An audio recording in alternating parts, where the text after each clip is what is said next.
Hello students, myself Dr. Sanju Sinha, Assistant Professor Zoology, Government VYT PG Autonomous College Durg।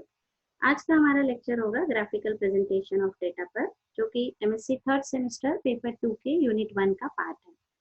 Dear students, मैंने अपने पिछले lecture में आपको diagrammatic presentation पर detailed information दी थी। आइए आज हम देखते हैं ग्राफिकल प्रेजेंटेशन क्या होती है। सबसे पहले ग्राफ क्या होते हैं। ग्राफ जो है वो किसी स्टैटिस्टिकल डेटा को विजुअल फॉर्म में प्रेजेंट करने का मेथड होता है। यह टेबल या डायग्राम दोनों से ज्यादा अट्रैक्टिव होते हैं एवं इसे ग्राफ पेपर पर प्लॉट किया जाता है। इसके द्वारा दो या दो से अधिक वेरिएबल्स के मध्य कंपैरिजन किया जा सकता है। Now what is the difference between graph and diagram. Diagram जो है वो किसी प्लेन पेपर पर ड्रॉ किए जाते हैं, जबकि ग्राफ को ग्राफ पेपर पर ही प्लॉट किया जाता है। ग्राफ किन्हीं दो वेरिएबल्स के बीच मैथमेटिकल रिलेशनशिप को दर्शा सकते हैं, जबकि डायग्राम ऐसा नहीं कर सकते।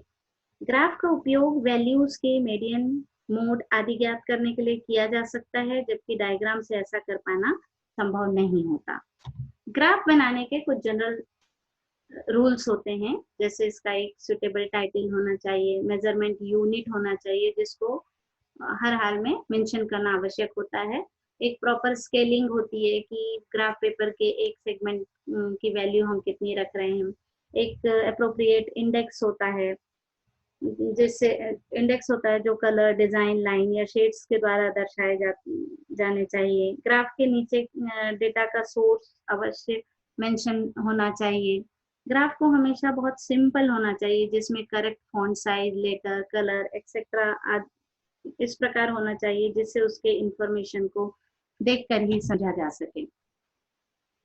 नाउ ग्राफ के बहुत सारे मेरिट्स होते हैं, जैसे ग्राफ के द्वारा स्टैटिस्टिकल डेटा को आकर्षक रूप से प्रस्तुत किया जा सकता है, बहुत ही अट्रैक्टिव होते हैं। यूजर ग्राफ को देखकर एक नजर में डेटा के मेन फीचर्स, ट्रेंड्स और फ्लक्चुएशन को समझ सकता है। इसके द्वारा दो अलग अलग समय एवं क्षेत्र के डेटा का कंपैरिजन किया जा सकता है। किसी ग्राफ को समझने के लिए यूजर को मैथमेटिक्स या स्टैटिस्टिक्स का नॉलेज होना आवश्यक नहीं है। ग्राफ के द्वारा डेटा का मीन, मोड, मीडियन वैल्यू ज्ञात की जा सकती है। ग्राफ डेटा के फोरकास्टिंग, इंटरपोलेशन और एक्सट्रापोलेशन में यूजफुल होते हैं। इसके साथ ही ग्राफ के कुछ लिमिटेशंस भी होते हैं, जैसे जो ग्राफ है वो ब्रीफ इंफॉर्मेशन पर आधारित होता है, इसलिए कुछ सिलेक्टेड कैरेक्टरिस्टिक्स को ही बताता है। ये उसके डिटेल टेक्स्ट को या उसके डिस्क्रिप्शन को नहीं बता सकता किसी वैल्यू के। हम किसी स्टेटमेंट के सपोर्ट में ग्राफ कभी यूज नहीं कर सकते, हमको एक्चुअल डेटा की आवश्यकता होती है। ग्राफ डेटा का एक्चुअल ग्राफ को देखकर डेटा का एक्चुअल वैल्यू हम पता नहीं कर सकते आदि। अब हम देखते हैं कि ग्राफ कितने प्रकार के होते हैं। ग्राफ 5 प्रकार के होते हैं: histogram, frequency, polygon, frequency curve, ogive and Lorentz curve. सबसे पहले हम देखते हैं हिस्टोग्राम क्या होते हैं। हिस्टोग्राम बार डायग्राम की तरह रेक्टेंगुलर बार के फॉर्म में होते हैं। इसे नॉन क्यूमुलेटिव फ्रीक्वेंसी ग्राफ भी कहते हैं। हिस्टोग्राम में क्लास इंटरवल को एक्स एक्सिस पर और फ्रीक्वेंसी को वाई एक्सिस पर लिखा जाता है।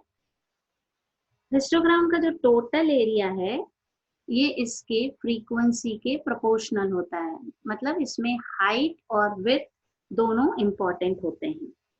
जो हिस्टोग्राम है वो इक्वल क्लास इंटरवल और अनइक्वल क्लास इंटरवल दोनों में हो सकती है। अनइक्वल क्लास इंटरवल में जो बार की विड्थ है वो फ्रीक्वेंसी के अकॉर्डिंगली चेंज होती रहती है। जैसे हम यहाँ पर देख सकते हैं, जहाँ पर इक्वल क्लास इंटरवल है 5 का 65 टू 70, 75 टू 80 टू 85, 85 टू 90 इस प्रकार। लेकिन यहाँ पर हम देखते हैं कि एक पिंक कलर के बार के लिए जो क्लास इंटरवल है वो 90 टू 105। इस केस में इक्वल जो क्लास इंटरवल है उसमें हिस्टोग्राम में बार की जो साइज है वो भी इक्वल रहती है, जबकि अनइक्वल में बार की साइज जो है वो फ्रीक्वेंसी के अकॉर्डिंगली चेंज हो जाती है। अब हम देखते हैं कि बार और हिस्टोग्राम में डिफरेंस क्या होता है। ये यहाँ पर एक बार डायग्राम लगा हुआ है, ये हिस्टोग्राम है। इसमें से बहुत सारे कैरेक्टर्स को हम देखकर ही समझ सकते हैं। जैसे बार डायग्राम में जो बार का विड्थ होता है वो एक बेस लाइन पर बने हुए सभी बार के लिए समान होता है, जबकि हिस्टोग्राम में ऐसा नहीं होता, विथ फ्रीक्वेंसी के अनुसार चेंज होती रहती है। जो बार्स हैं वो इनके बीच में स्पेसिंग होती है, हमेशा इनका जो डेटा होता है वो डिस्क्रीट डेटा पे बनाए जाते हैं। इसमें कंटिन्यूअस डेटा पर बार डायग्राम नहीं बनाए जा सकते, जबकि हिस्टोग्राम बनाए जा सकते हैं। इस प्रकार हम देखते हैं कि बार और हिस्टोग्राम में डिफरेंस होता है। अगला प्रकार है फ्रीक्वेंसी पॉलीगॉन। इसके लिए हम सबसे पहले दिए गए डेटा का हिस्टोग्राम बनाते हैं। फ्रीक्वेंसी पॉलीगॉन में जो भी हमको डेटा दिया जाता है, पहले हम उसका एक हिस्टोग्राम प्लॉट करते हैं। फिर मान लेते हैं कि एक बार पर उस जो डेटा का इंटरवल है उस पर उसके डेटा जो है वो समान रूप से डिस्ट्रीब्यूटेड है, इक्वली डिस्ट्रीब्यूटेड है। इस क्लास इंटरवल पर डेटा इक्वली डिस्ट्रीब्यूटेड है। तो हम फ्रीक्वेंसी पॉलीगॉन बनाने के लिए हर बार के मिड पॉइंट पर एक डॉट लगाते हैं और स्केल से इन डॉट्स को जोड़ देते हैं, और जोड़ने पर हमको जो भी वैल्यू प्राप्त होती है, जो ग्राफ हमको लाइन ग्राफ प्राप्त होता है, उसे फ्रीक्वेंसी पॉलीगॉन कहते हैं। फ्रीक्वेंसी पॉलीगॉन का जो टोटल एरिया है वो इस हिस्टोग्राम के टोटल एरिया के बराबर होता है। मतलब जो इसकी एरिया जो है, जैसे यहाँ पर हमारा जो लाइन है इससे बाहर हो गया, लेकिन कहीं हम जितना एरिया हम इसके बाहर छोड़ रहे हैं उतना ही एरिया हम इसके अंदर कवर कर रहे हैं, इसलिए इस लाइन का एरिया और इस हिस्टोग्राम का टोटल एरिया जो है वो बराबर होता है। इसके द्वारा हम किसी क्लास ग्रुप की मीन वैल्यू भी प्राप्त कर सकते हैं। जैसे क्लास ग्रुप है 50 to 60, 50 to 60 की जो फ्रीक्वेंसी होगी उसे हम जोड़कर 2 से डिवाइड करेंगे तो हमको इसकी मीन वैल्यू मिल जाएगी। तो हम हिस्टोग्राम के द्वारा फ्रीक्वेंसी पॉलीगॉन के द्वारा किसी डेटा की मीन वैल्यू ज्ञात कर सकते हैं। अगला प्रकार है फ्रीक्वेंसी कर्व। फ्रीक्वेंसी कर्व जो होते हैं वो फ्रीक्वेंसी पॉलीगॉन ही होते हैं, लेकिन दोनों में अंतर केवल इतना होता है कि फ्रीक्वेंसी पॉलीगॉन में हम हिस्टोग्राम के मिड पॉइंट को किसी स्केल या कोई मेजरिंग ऑब्जेक्ट के द्वारा जोड़ते हैं, जबकि फ्रीक्वेंसी कर्व में इन मिड पॉइंट को हम फ्री हैंड जोड़कर एक कर्व का फॉर्मेशन करते हैं। ये फ्री हैंड कर्व जो होते हैं इसे फ्रीक्वेंसी कर्व कहते हैं। और ये फ्रीक्वेंसी कर्व और फ्रीक्वेंसी पॉलीगॉन ये दोनों बिना इस हिस्टोग्राम को प्लॉट किए हुए भी बनाए जा सकते हैं कि अगर हमको 1000 से 2000 क्लास इंटरवल के डेटा के बीच में जो फ्रीक्वेंसी है वो कहाँ पर है, तो हम इस पॉइंट को डॉट लगाएंगे। 2000 से 3000 की फ्रीक्वेंसी कितनी, इस पॉइंट को डॉट लगाएंगे और हम केवल इन डॉट्स को जोड़कर फ्रीक्वेंसी कर्व बना सकते हैं। देन अगला प्रकार है उज्जाई। उज्जाई किसी ऑब्जर्वेशन के सेट से हम फ्रीक्वेंसी डिस्ट्रीब्यूशन को प्रेजेंट करते हैं, लेकिन कभी कभी कुछ केसेस में हमें दिए गए वैल्यूज से अधिक या दिए गए वैल्यूज से कम ऑब्जर्वेशन की आवश्यकता होती है, तो हम फ्रीक्वेंसी को ऐड करके डिजायर्ड ऑब्जर्वेशन प्राप्त कर सकते हैं। इन एडेड वैल्यूज को क्यूमुलेटिव वैल्यूज कहते हैं, और इससे जो हम फ्रीक्वेंसी ज्ञात करते हैं उसे क्यूमुलेटिव फ्रीक्वेंसी कहते हैं। और इसका जो टेबल बनता है उसे क्यूमुलेटिव टेबल कहा जाता है। जब इस वैल्यू दिए गए वैल्यू को टेबल के फॉर्म में रखते हैं और उस वैल्यू को हम ग्राफ में प्रेजेंट करते हैं तो उसे क्यूमुलेटिव फ्रीक्वेंसी ग्राफ कहा जाता है। क्यूमुलेटिव फ्रीक्वेंसी ग्राफ या ओजाइव कहते हैं। ओजाइव जो है वो दो प्रकार के होते हैं, less than ogive and more than ogive. तो हम देखते हैं कि इसे हम कैसे ज्ञात कर सकते हैं। लेस देन ओजाइव क्या होते हैं?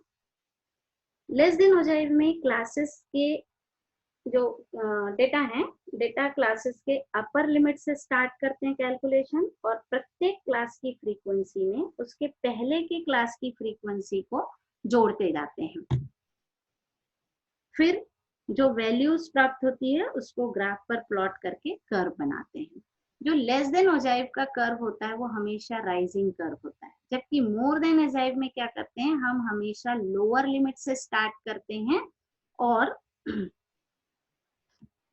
इसमें हम जो मोर देन ओजाइव है उसमें लोअर लिमिट से स्टार्ट करते हैं और हर क्लास की फ्रीक्वेंसी में से उसके पहले की क्लास की फ्रीक्वेंसी को माइनस करने पर जो वैल्यू प्राप्त होती है उसे मोर देन ओजाइव कहते हैं। इसका कर्व हमेशा डिक्लाइनिंग होता है।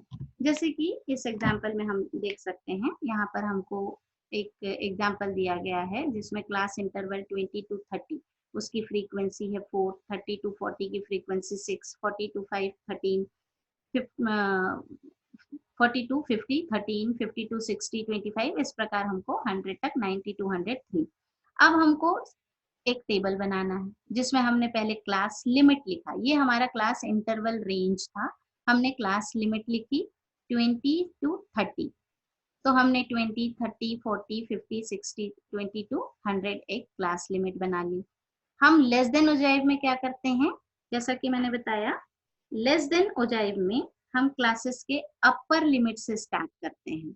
इसका अपर लिमिट क्या है 20 to 30, तो हम 30 से स्टार्ट करेंगे। मीन्स 30 के नीचे हम ये मान के चलते हैं कि फ्रीक्वेंसी जो है 0 है, तो हमने 20 की फ्रीक्वेंसी लिख दी 0, 30 की फ्रीक्वेंसी हमने लिखी 4, 40 की फ्रीक्वेंसी। अब हम कह रहे हैं कि जब हम नीचे बढ़ते जाते हैं, आगे बढ़ते जाते हैं, तो हम उसके पहले वाली क्लास की फ्रीक्वेंसी को उसमें ऐड करते जाते हैं। हमको यहाँ पर 30 to 40 की फ्रीक्वेंसी दी हुई 6, हमने 40 में इस 6 में इस 4 को ऐड कर दिया, वैल्यू आ गई 10। 50 की फ्रीक्वेंसी यहाँ पर 13 है, 10 और 13 को हमने ऐड कर दिया 23।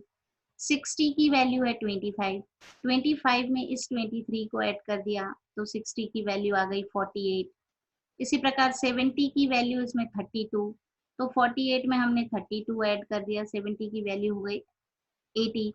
इस प्रकार हम उसके पहले की क्लास की जो फ्रीक्वेंसी है उसको ऐड करते जाएंगे और अंत में हमको 100 पर, जो हमारा अपर क्लास लिमिट है, उस पर जो हमारी फ्रीक्वेंसी थी वो 110। तो ये लेस देन ओजाइव का एक वैल्यू हमने कैलकुलेट किया, उसको टेबल में फिट कर लिया। अब देखते हैं मोर देन ओजाइव कैसे निकालते हैं। जैसा कि मैंने बताया, मोर देन ओजाइव में क्लास के लोअर लिमिट से स्टार्ट करते हैं, जैसे 20 to 30, 30 to 40 लोअर लिमिट से स्टार्ट करते हैं। और तो इसमें हम आसानी के लिए कर सकते हैं कि हमने नीचे से स्टार्ट किया, लोअर लिमिट है हमारा 90, मतलब सॉरी, इसमें हम अपर लिमिट को लोअर लिमिट को यूज करते हैं, तो लोअर लिमिट है 90, तो इस रेंज में जो हमारी फ्रीक्वेंसी है 3, इसका मतलब है कि इस लोअर लिमिट के ऊपर जो फ्रीक्वेंसी होगी 90 के ऊपर वो होगी 0, तो हमने सबसे पहले 100 के लिए लिख दिया 0, मोर देन ओजाइव में 100 के लिए 0, 90 के लिए हमने लिखा 3, 80 to 90 मीन्स 80 के लिए हमने लिखा, इन दोनों को हमने जोड़ दिया, अब 8 + 3 11, 70 के लिए हमने 11 में इस 19 को जोड़ दिया 30, 60 में हमने उसमें उसके ऊपर वाली वैल्यू को जोड़ दिया तो ये आ गया 62, 32 जोड़ दिया, 50 के लिए हमने 25 और जोड़ दिया, उसमें 87 हो गया। इस प्रकार हम नीचे से ऊपर जाते हैं, तो जो वैल्यू हमें प्राप्त होती है इसे मोर देन ओजाइव कहते हैं, इसे क्यूमुलेटिव वैल्यू कहा जाता है। अब इन वैल्यू को हम ग्राफ में कैसे प्लॉट करते हैं, तो यहाँ हम देखते हैं कि जैसे हमने एक ही ग्राफ में दोनों वैल्यूज को प्लॉट किया है। लेस देन ओजाइव वैल्यू हमेशा इंक्रीजिंग ऑर्डर में होता है, जैसे हमने देखा 0 20 क्लास लिमिट हमने लिया 20 30 40 50 100 तक, और इधर हमने फ्रीक्वेंसी ली जो हमारी मैक्सिमम फ्रीक्वेंसी थी 110, तो हमने ग्राफ इस तरह प्लॉट किया कि हम यहाँ तक 120 का जो फ्रीक्वेंसी है वो ले सकें। 20 पे हमने 0 प्लॉट किया, 30 पे हमने लेस देन के लिए ये 30 है, 30 की वैल्यू यहाँ से लाए 4 यहाँ पे आ गया। 40 के लिए इसमें वैल्यू है 10, तो ये 40 है और ये हमारा 10 है, तो हमने यहाँ डॉट लगा लिया। 50 पर हमारी वैल्यू है 23, तो 50 पर हमने 23, तो इस तरह हम एक एक वैल्यू की फ्रीक्वेंसी को डॉट लगाते जाएंगे और इसको जब मिलाएंगे तो ये हमको एक इंक्रीजिंग कर्व प्राप्त होता है। उसी प्रकार जो मोर देन अजाइव है, मोर देन अजाइव में 20 की वैल्यू है 110, तो ये हमारा 20 है, 20 की वैल्यू ये 110, देन 30 की वैल्यू है 106, तो ये 30 है, 30 पर हमने लिया 106 यहाँ कहीं पे आएगा, 40 पर ये 100 आ गया, 50 पर 87 आ गया। तो इस प्रकार हम डॉट बनाते जाएंगे और जो वैल्यू हमको मिलेगी मिलाने पर ये कहलाएगी मोर देन हो जाएगा। तो इस प्रकार जब हम इसको ग्राफ में प्लॉट करते हैं तो वो पॉइंट जहां पर लेस देन हो जाए और मोर देन हो जाए एक दूसरे से मिलते हैं, उस पॉइंट से लेकर एक्स एक्सिस पर हम एक वर्टिकल लाइन ड्रॉ करते हैं। ये जैसे इस ग्राफ में दिख रहा है, हमने एक एक्स एक्सिस पर एक वर्टिकल लाइन ड्रॉ किया और ये एक्स एक्सिस पर जिस पॉइंट पर मिलती है वो हमारे डेटा का मीडियन होता है। तो इस प्रकार हम ओजाइव से हमारे डेटा का मीडियन भी ज्ञात कर सकते हैं। हमारा अगला प्रकार है लॉरेंज कर्व। जो लॉरेंज कर्व होता है इसका उपयोग इक्वल डिस्ट्रीब्यूशन से एक्चुअल डिस्ट्रीब्यूशन के डिफरेंस को ज्ञात करने के लिए किया जाता है। अर्थात हम ये भी कह सकते हैं कि लॉरेंज कर्व का यूज अनइक्वल डिस्ट्रीब्यूशन को दर्शाने के लिए किया जाता है। जैसे वेल्थ, रेवेन्यू या लैंड का डिस्ट्रीब्यूशन कंट्री के सभी पीपुल के बीच इक्वल नहीं होता। यदि डिस्ट्रीब्यूशन इक्वल है तो लॉरेंज कर्व स्क्वायर के डायगोनल होगा, लेकिन ये हाईली इम्पॉसिबल होता है। किसी भी लॉरेंज कर्व का डायगोनल होना हाईली इम्पॉसिबल होता है। लॉरेंज कर्व बनाने के लिए हम ओरिजिन पॉइंट पर एक्स एक्सिस और वाई एक्सिस के ओरिजिन पॉइंट से एक 45 डिग्री के एंगल पर एक स्ट्रेट लाइन बनाते हैं। इस लाइन को लाइन ऑफ इक्वल डिस्ट्रीब्यूशन कहा जाता है। हम इसमें देखेंगे सपोज कैसे बनाते हैं, हम इसका एक उदाहरण देख लेते हैं। जैसे हमें एक क्वेश्चन दिया गया है कि प्रॉफिट अर्न इन 1000, मतलब 1000 रुपयों में ये प्रॉफिट अर्न किया गया किसके द्वारा, नंबर ऑफ कंपनीज। एक दो एरिया की कंपनीज ली गई हैं, area A and area B. Area A में जो 7 कंपनीज हैं जो 5000 रुपीज अर्न करती हैं, 12 कंपनीज जो हैं वो 26,000 अर्न करती है। इस प्रकार ये एरिया ए में। एरिया बी में 13 कंपनीज हैं जो 5000 अर्न करती हैं, 25 कंपनीज हैं जो 26,000 अर्न करती हैं। अब ये हमारा प्रॉब्लम है। अब इससे हमें अगर कहा जाए कि हम इसका लॉरेंज कर्व कैसे बनाएंगे, तो सबसे पहले हम लॉरेंज कर्व बनाने के लिए इसका क्यूमुलेटिव वैल्यू निकालते हैं। क्यूमुलेटिव वैल्यू हमने जैसे भी पीछे देखा था कि फ्रीक्वेंसी, एक क्लास की फ्रीक्वेंसी को उसके पहले वाली क्लास की फ्रीक्वेंसी में जोड़ते जाते हैं। तो क्यूमुलेटिव फ्रीक्वेंसी निकालते हैं, तो ये क्यूमुलेटिव फ्रीक्वेंसी और क्यूमुलेटिव प्रॉफिट, ये हमको इन तीनों सीरीज का निकालना होगा। जो प्रॉफिट है, एरिया ए है और एरिया बी। तो सबसे पहले हम देखते हैं कि प्रॉफिट का क्यूमुलेटिव प्रॉफिट और क्यूमुलेटिव परसेंटेज कैसे निकालेंगे। जैसे 5 है तो इसका क्यूमुलेटिव प्रॉफिट तो 5 ही होगा क्योंकि इसके पहले कोई फ्रीक्वेंसी नहीं। देन 26,000 में अर्न करने वाली 26,000 तक अर्न करने वाली कंपनी जो है वो 12 है, लेकिन इसके पहले की फ्रीक्वेंसी को हम इसमें ऐड करते हैं। सॉरी ये 26 है, मतलब 7 कंपनीज जो हैं वो पहले 5,000 अर्निंग है, देन 26,000 अर्निंग है। तो हम क्यूमुलेटिव प्रॉफिट निकालते हैं तो 5 का 5 लिखे, नेक्स्ट सीरीज में हमारा आ जाता है 26 plus 5 31, then 31 plus 65 96, 96 plus 89 85, 85 plus 110 295, 295 plus 155 455। मतलब हमको क्यूमुलेटिव वैल्यूज के लिए इस फ्रीक्वेंसी में इसके पहले वाली क्यूमुलेटिव वैल्यूज को हम ऐड करते जाते हैं। इस प्रकार जो हमको हाईएस्ट वैल्यू मिलती है वो है 830। नाउ अब हम इसका परसेंट निकालते हैं, क्यूमुलेटिव परसेंटेज। तो जो 5 है वो 830 का कितना परसेंट है, तो परसेंट हम कैसे निकालेंगे, 5 डिवाइडेड बाय 830 इंटू 100। तो ये 0.6 मोर देन 0.5 आ रहा है, इसलिए हम इसको एक एक्चुअल नंबर में लिख लेते हैं 1, एक राउंड फिगर ले लेते हैं। उसी प्रकार जो 31 है वो समहाउ 3.5 या 3.6 के आसपास वैल्यू आती है, उसको हमने लिखा 4।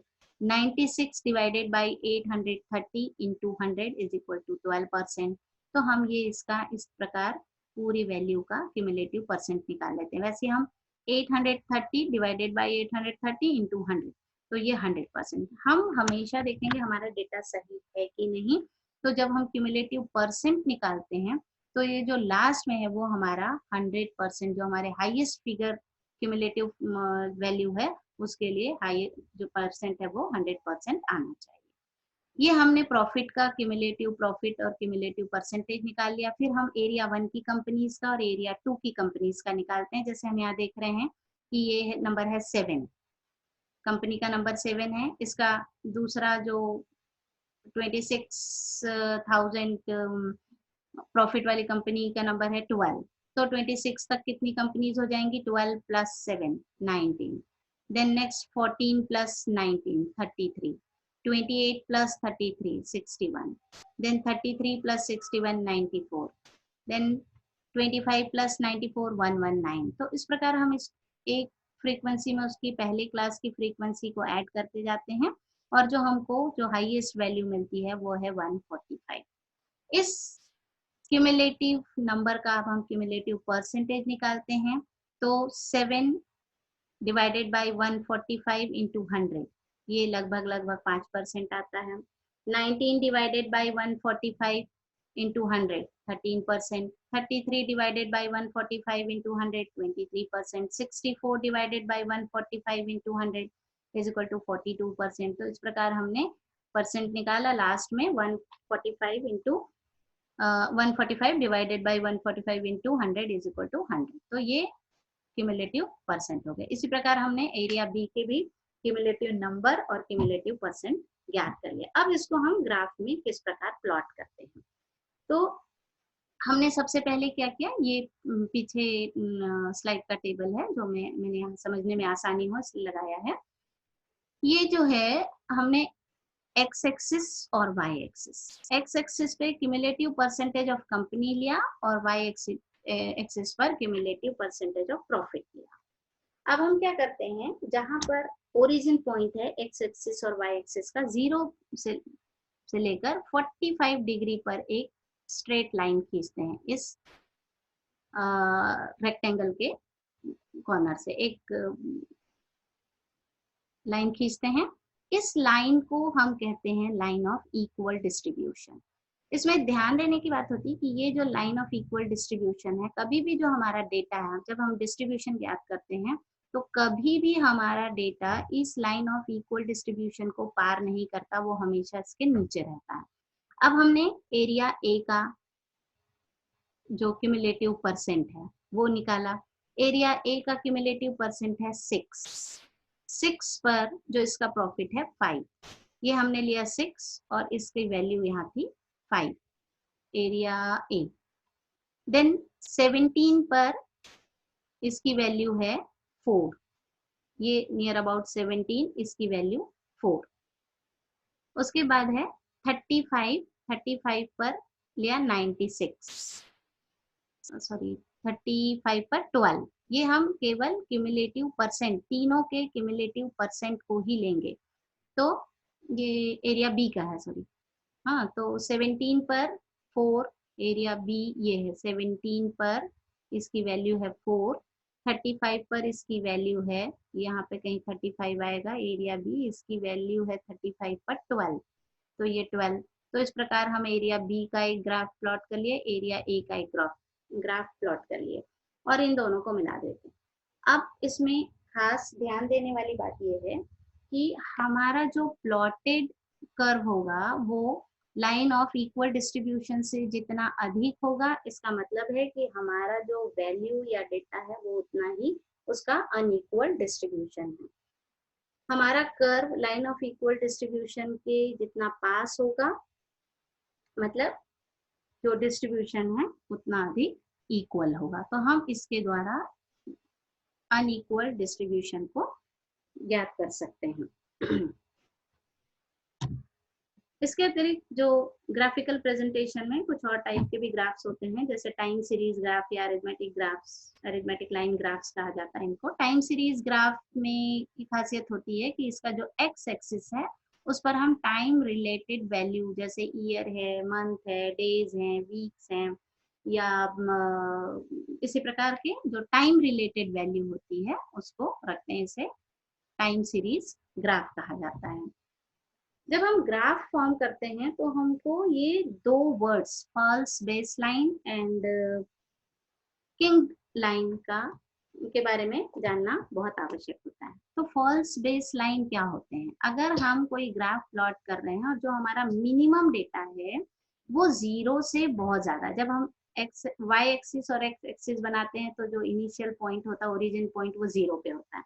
लेकिन हमारे पास कोई डेटा का ग्रुप है जिसमें जो हमारा स्मॉलेस्ट नंबर है वो 800 है, तो हम 0 से 800 अगर ग्राफ पे कितना भी छोटा स्केल लेंगे तो हमारे ग्राफ का बहुत सारा भाग जो है उस 800 तक पहुंचने में लग जाएगा।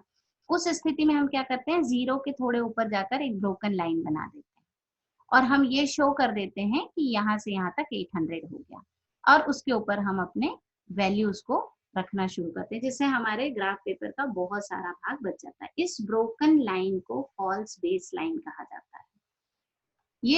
ये हमेशा वाई एक्सिस पर होता है। जो फॉल्स बेस लाइन है ये हमेशा वाई एक्सिस पर होती है।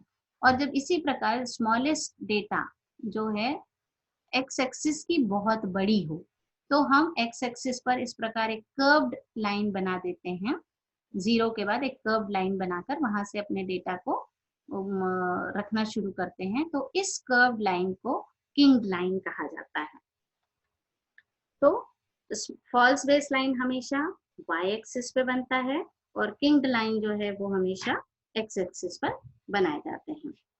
तो इस प्रकार हमने देखा कि ग्राफ के द्वारा हम अपने जो डेटा है उसको बहुत ही ब्यूटीफुली रिप्रेजेंट कर सकते हैं और किसी अच्छे निष्कर्ष पर पहुंच सकते हैं।